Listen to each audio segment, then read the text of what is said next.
Chris Jones and the Cleveland Browns going into New York tonight to take on the Jets. Dun, dun, dun, dun. Monday Night Football from MetLife Stadium.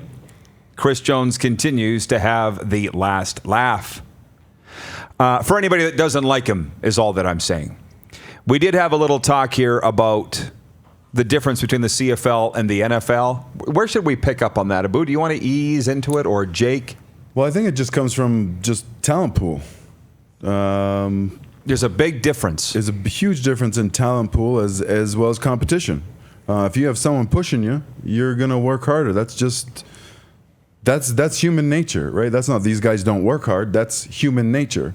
And roster sizes what they are. There's more complacency in the CFL, maybe would be the best way to explain it. And I'll explain why.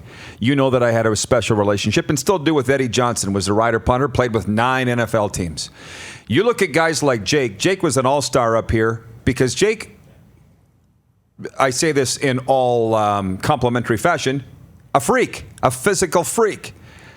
In the NFL, Eddie says, there's 10 of you lined up one after another.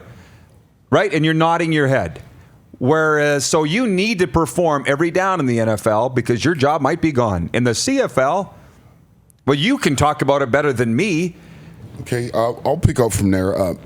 Basically, one of the things that you have to remember is in the NFL, the best people are going to be on the field.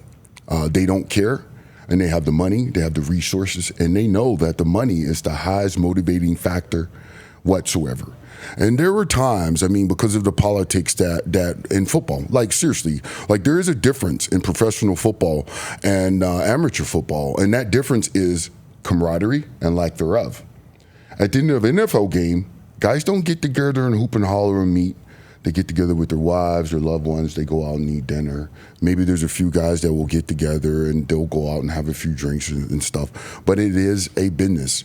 And one thing that I do know is that the only thing that really helped rejuvenated me many times is seeing that paycheck. When I saw that paycheck ride, I was like, I can do this again. You know what I'm saying? So when you get into the Dallas, this is the thing. When you have these teams and they're putting that outrageous amount of money for these players' salaries, there's a two-edged sword there.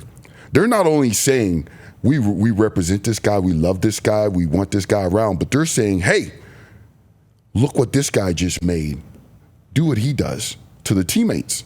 Do what he does, and we will pay you. That is a very high, very resourceful, motivational tool. But that's the NFL. CFL doesn't have the money floating around. Well, we heard from Brian Pedersen in that second segment or whatever, and he was saying that he's sitting on the sidelines waiting for a contract to pay him $730,000. In the NFL. In the NFL. And then you said, hey, would you come and play in the CFL? And all that's running through my head is that you play one game in the NFL, and that's your entire salary of the entire year, of all the risks that you take for 18 games in the CFL. You play one game in the NFL, one risk, and that's what it is. It's not surprising that guys are taking their shots. I just want to say this. I want to let you in on the abbreviations, and then you can go back to saying, but NFL stands for not for long. Yes. CFL stands for cash flow low. Yes. You remember that. Yeah, that's what I'm saying. One game, not for long. You don't need to be there. And you better be real special if you're staying in the NFL for a long time. Yeah. And there are some special guys. But everybody thinks that you make Tom Brady money or you make Joe Flacco money, and they don't. I got something to say about that, and most people don't know is that, you do make a lot of money, but think about it. Most of the time when you come from poverty-ridden places, you come out of high school, you never had money, you go to college, you're wearing the same clothes for 4 years, walking around looking like Wreck-It Ralph, because you grew out all your clothes. Mm-hmm. When you get money, you're going to spend it. I don't care what you say. And being on that team as an NFL player, they demand that because you have to stand apart and look the look. Mm-hmm. Now, when it comes back down to the CFL, hey, you know what? When I first came here, I was like, well, yeah, the NFL, da-da-da-da-da. But I'm going to tell you what, the love for the game is the love for the game. I don't care if you're playing it behind a school, in your backyard, or on the field. You will play that game. And the difference in the motivational factor, let's just face it. money is a motivational tool. If you're a professional, yes, you're supposed to perform rain, sleet, or snow, whether you're making a nickel or a dollar. However, you bring young guys in.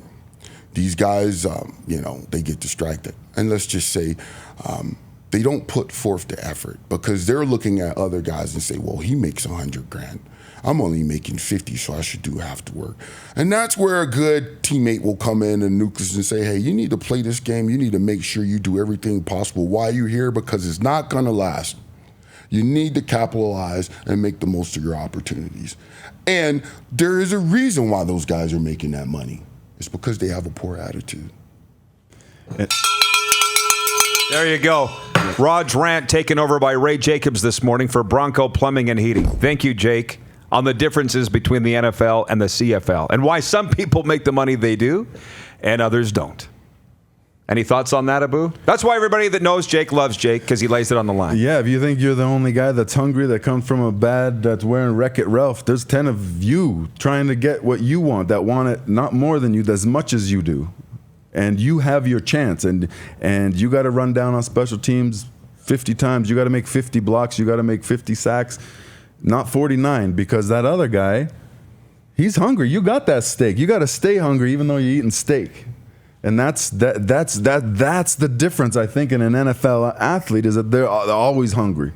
They're always going to be never satisfied. And how we started this conversation was there are some former NFL players in the CFL now that don't see the hunger that they're used to. They're good. And you know what Kenny Miller said? The opposite of being great is being good. Because when you're good, you're good. The enemy. Mediocre is the enemy of success. Ding dong. You're watching Rod Pedersen on demand. For more of The Rod Pedersen Show, visit rodpedersen.com or follow Rod Pedersen on social media.